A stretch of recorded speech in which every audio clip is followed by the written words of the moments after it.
Kun-Lai was a vast swath of rolling hills and steeped mountains. Many Pandaren made this realm their home, alongside Jinyu, Hosen, and Grummles.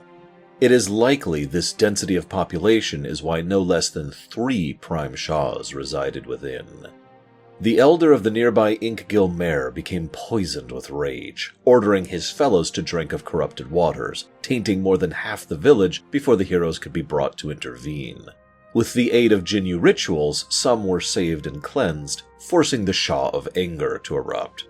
This was the easiest of the prime Shah to fell, as its nature left it blind to strategy or tactics, instead simply corrupting everything in its grasp. To the north were the Grummles and the Burlap Trail. Grummles, like Jinyu, were a product of the waters of the Vale, as both used to be a different species. As Jinyu were once Murloc, Grummles were once Trog.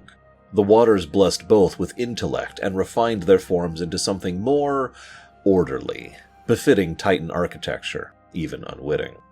The Grummles were the glue of Pandaria and had been since time immemorial. They had a great sense of direction, incredible sense of smell, and were surprisingly strong despite their small frames. Grummles carried goods and messages across the land, and, like any large-scale civilization, the people would be lost without them. As mentioned before, the Grummles' refusal to work for the Mogu during the rebellion is probably one of the largest strategic advantages the rebels had. That and the stupidity of the Mogu. In present times, the Burlap Trail helped keep the Shadowpan and the Serpent's Spine supplied and informed, and several heroes journeyed west with the Grummles, serving as protection on a convoy, but we'll catch up to them in a minute. The remainder stayed east, where General Nazgrim and Admiral Taylor were recovering in nearby Binan village, along with literally hundreds of Pandaren refugees.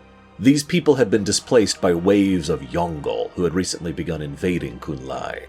The Yaungol, in brief, are the original Taran, but lacking in any of their refinement or culture. The Yaungol are brutish, warlike, and have built violence into their very way of living. At least part of this is no doubt because their native land is on the other side of the spine, in constant threat of Mantid attack. Both orc and human saw an opportunity. They would help these refugees with their expertise, train them in smithing, crafting, warfare, helping them to arm themselves and to defend against the Yaungol. Unlike their previous attempts in the Jade Forest, this actually succeeded quite well, and with their aid the Pandaren established base camps at Eastwind and Westwind Rest. With hero assistance, these camps were able to break the back of one of the branches of Yaungol Invasion. This still left hundreds of displaced, however, and so journeyed 3 to the Temple of the White Tiger. Dezko, Anduin, and one of the heroes sought an audience with Zwen, the White Tiger of Strength, to petition the August Celestials to open the gateway to the Vale of Eternal Blossoms.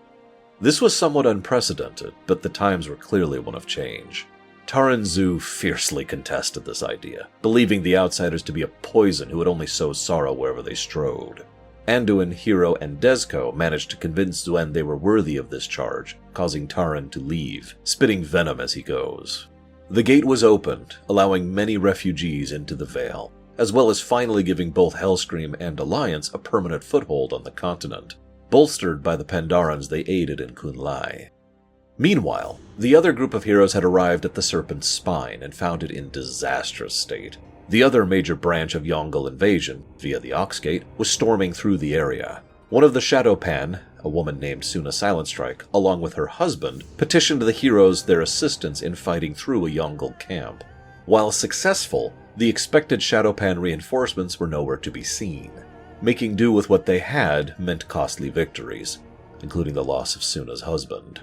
With hero aid, the line was held, and the second branch of invasion snapped, but they immediately traveled to the nearby Shadowpan Monastery to figure out what was going on, only to find its members influenced by 2 prime Shahs, hatred and violence. When the battle at Serpent's Heart had ensued, the 3 Shah imprisoned beneath the monastery were unleashed.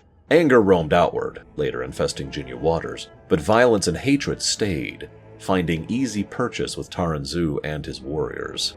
Gu Cloudstrike was one of the most powerful mages of the Shadowpan, and as violence thundered in his ears, he sought only to unleash his lightning upon everyone and anyone that he could.